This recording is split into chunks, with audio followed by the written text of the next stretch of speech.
অযোগ্য সরকার বাতিল করো, এই দাবিকে সামনে রেখে সোমবার কোচবিহারে পথে নামলো এসএফআই ও ডিওয়াইএফআই। কোচবিহার জেলা কমিটির পক্ষ থেকে সংগঠিত এই প্রতিবাদ মিছিল শুরু হয় দুপুরে।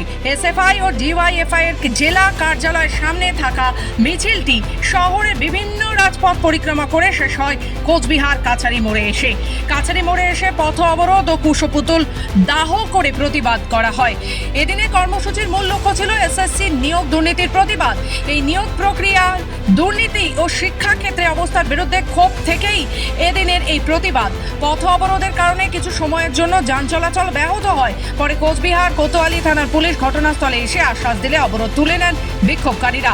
নেতৃত্ববৃন্দ জানান, এই আন্দোলন এখানেই শেষ নয়, দাবি আদায় না হওয়া পর্যন্ত তারা আরো বৃহত্তর আন্দোলনের পথে হাঁটবেন। অযোগ্য এবং যোগ্য সেই লিস্টটা এসএসসি এবং সরকার জমা দেয়নি, ফলে অনেক যোগ্য মানুষের চাকরি চলে গেছে। সেই যোগ্য মানুষদের চাকরি ফিরিয়ে দেওয়ার দাবিতে এবং তাদের পাশে থেকে লড়াইয়ের বার্তা দেওয়ার জন্য আজকে আমরা এই কাছারি মোড়ে উপস্থিত হয়েছি। এখানে আমরা বিক্ষোভ প্রদর্শন করছি। মাঝখানে পুলিশ আসলো, পুলিশ এসে বলল বিক্ষোভ সভা তুলে দিতে হবে।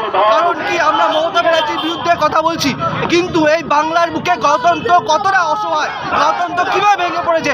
যে একটা আমরা ভারতের ছাত্র ফেডারেশন, ভারতের গণতান্ত্রিক যুব ফেডারেশন আজকে এই রাস্তায় দাঁড়িয়ে লড়াইয়ের বার্তা দিতে চায়, কিন্তু সরকার চায় আমাদের আওয়াজ বন্ধ করে দিতে। কিন্তু আমরা ভয় পাইনি, আমরা লড়াই চালিয়ে যাচ্ছি, আমরা আগামীতেও লড়াই চালিয়ে যাব।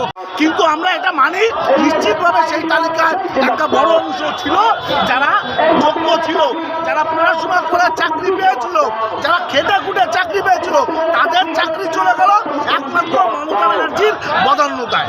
কোচবিহার থেকে নিজস্ব প্রতিনিধি রিপোর্ট, খবর বাংলা।